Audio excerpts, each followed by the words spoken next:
वैसे तो हमारे चीफ जस्टिस ऑफ इंडिया हमेशा से ही मॉरल्स और प्रिंसिपल्स के पक्के रहे हैं।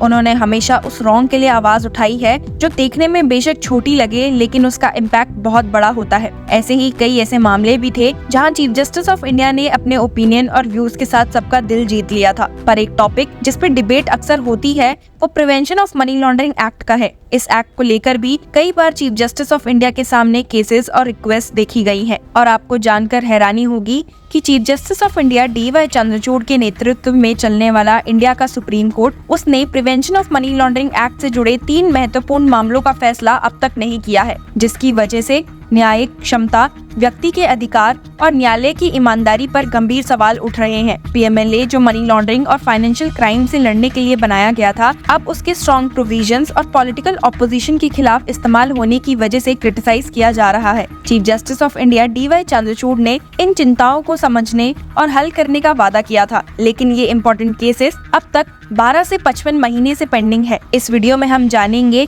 कि क्या है वो मामले और उनकी सुनवाई में देरी की वजह से क्या इम्पैक्ट पड़ सकता है। साथ ही इसके पॉलिटिकल और लीगल कंटेक्स्ट को भी समझेंगे। Prevention of money laundering act 2002 में लागू किया गया था, जो मनी लॉन्ड्रिंग रोकने और ऐसे एसेट्स को कंट्रोल करने में लाने के लिए बनाया गया है जो मनी लॉन्ड्रिंग से आती है या उसमें शामिल है। इस कानून ने इन्वेस्टिगेटिंग एजेंसीज जैसे इन्फोर्समेंट डायरेक्टरेट को मनी लॉन्ड्रिंग के पर्सन को अरेस्ट, डिटेन या गिल्टी डिक्लेयर करने की पावर ग्रांट की है। लेकिन लोगों का मानना है कि PMLA के लागू होने पर इसका इस्तेमाल पॉलिटिकल ऑपोजिशन और ओपोनेंट्स के खिलाफ किया गया है। सुप्रीम कोर्ट में सुनने के लिए पेंडिंग ये 3 मामले PMLA के की एस्पेक्ट्स पर सवाल उठाते हैं, such as the method of arrest, bail conditions and the huge seizures made to the ED। Legal experts ये दावा करते हैं कि इन मामलों के फैसले में delay, protection of individual rights and the presumption of innocence under article 21 of the Indian constitution के अगेंस्ट है। जिन 3 केसेस की बात हो रही है वो कुछ ऐसे हैं। पहला, judgment upholding the PMLA। Chief justice of India DY Chandrachud ने जुलाई 2022 में एक जजमेंट के खिलाफ रिव्यू पिटीशंस अब तक लिस्ट नहीं की है। ये judgement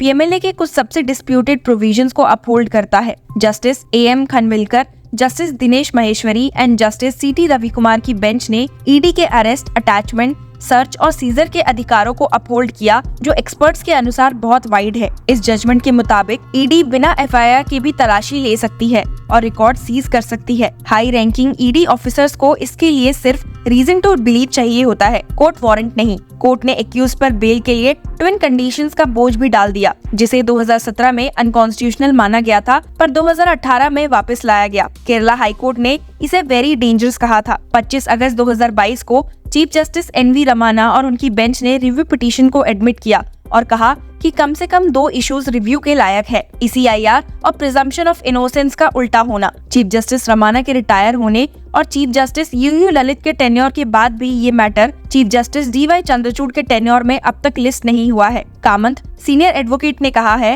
if the supreme court is to overturn the Vijay Madan Lal judgment and declare that Section 19 power to arrest or 45 bail conditions of the PMLA are unconstitutional, a lot of people who are currently languishing in jails as under trial prisoners would find it much easier to secure bails। दूसरा मामला money bill और PMLA से जुड़ा है। Justice Khanwilkar के judgement ने PMLA को uphold किया, लेकिन मोदी सरकार ने इस लॉ को मनी बिल के माध्यम से अमेंड किया, जिसको 7 जज बेंच के पास भेजा गया। एक्सपर्ट्स कहते हैं कि मोदी सरकार ने कुछ सबसे ड्रैकोनियन चेंजेस को PMLA में मनी बिल रूट से पास किया है। सुप्रीम कोर्ट में पिटिशनर्स ने आर्ग्यू किया कि PMLA को मनी बिल रूट से अमेंड नहीं किया जा सकता था। इसकी वैलिडिटी नवंबर 2019 के रेफरेंस में टैग की गई है। नवंबर 2019 में रॉजर मैथ्यू केस में एक 5 जज बेंच ने लार्जर बेंच के सामने क्वेश्चन भेजा कि क्या इस प्रकार के अमेंडमेंट्स मनी बिल के रूप में पास हो सकते हैं। पिटिशनर्स ने आर्ग्यू किया कि बिल का कम से कम एक provision article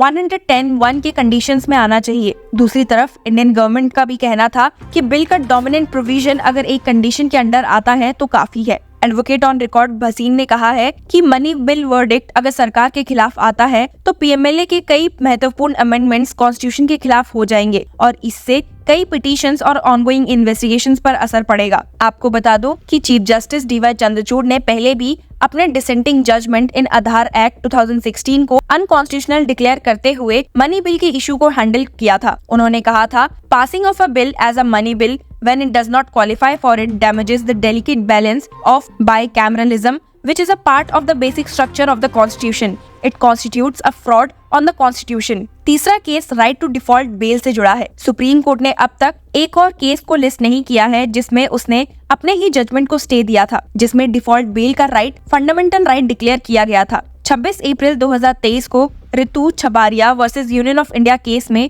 justice Krishna Murari और रवि कुमार की बेंच ने रूल किया था कि अगर चार्जशीट इनकम्प्लीट है और इन्वेस्टिगेशन की जरूरत और है तो एक्यूज को डिफॉल्ट बेल मिलना चाहिए। अंडर सीआरपीसी 1973 और बीएनएसएस 2023 इन्वेस्टिगेटिंग एजेंसी को 60 से 90 दिन दिए जाते हैं इन्वेस्टिगेशन कंप्लीट करने के लिए। अगर एजेंसी फेल करती है तो एक्यूज को डिफॉल्ट बेल का अधिकार होता है। जस्टिस मुरारी की बेंच ने कहा था कि चार्जशीट जो एक्सप्लिसिटली स्टेट करता है कि इन्वेस्टिगेशन पेंडिंग है, उससे डिफॉल्ट बेल के अधिकार को अंडरमाइन करने के लिए यूज नहीं किया जा सकता। बेंच ने ये भी कहा था कि डिफॉल्ट बेल का अधिकार एक फंडामेंटल राइट है। चीफ जस्टिस डीवाई चंद्रचूड़ ने रिकॉल एप्लीकेशन को कंसीडर करते हुए कहा था कि कोर्ट्स डिफॉल्ट बेल कंसीडर कर सकती है, लेकिन ऋतु छबारिया जजमेंट का रेफरेंस नहीं ले सकते। इफेक्टिवली जजमेंट को स्टे कर दिया। ऋतु छबारिया जजमेंट के प्रिंसिपल्स जैसे डिफॉल्ट बेल, फंडामेंटल राइट होना और जब चार्जशीट में इन्वेस्टिगेशन ऑनगोइंग मेंशन किया जाए तब भी बेल मिलनी चाहिए, इस स्टे से अफेक्टेड है। After these 3 cases came to light,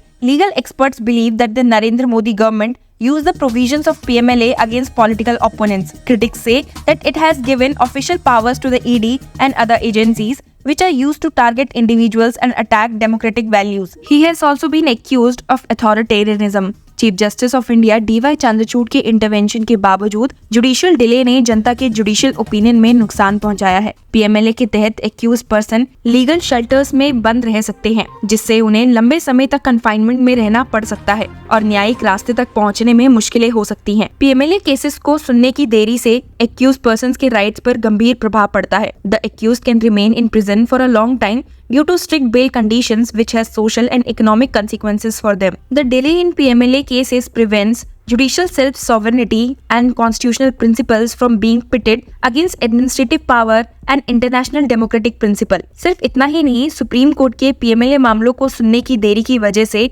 constitutional authorities of India पर भी एक्सटेंसिव इम्प्लीकेशंस हो सकते हैं। ये देरी जुडिशियल प्रोसेस में इंडिविजुअल के राइट्स पर असर डालती है और प्रॉब्लम्स क्रिएट करती है in applying judicial decision in a just and uniform manner. इसीलिए the delay in hearing the PMLA cases has given the judicial system an opportunity to consider a question of justice and constitutional principles. आपको क्या लगता है, क्या chief justice of India अपने tenure खत्म होने से पहले इन केसेस को सुनेंगे? Share your views and keep following law chakra.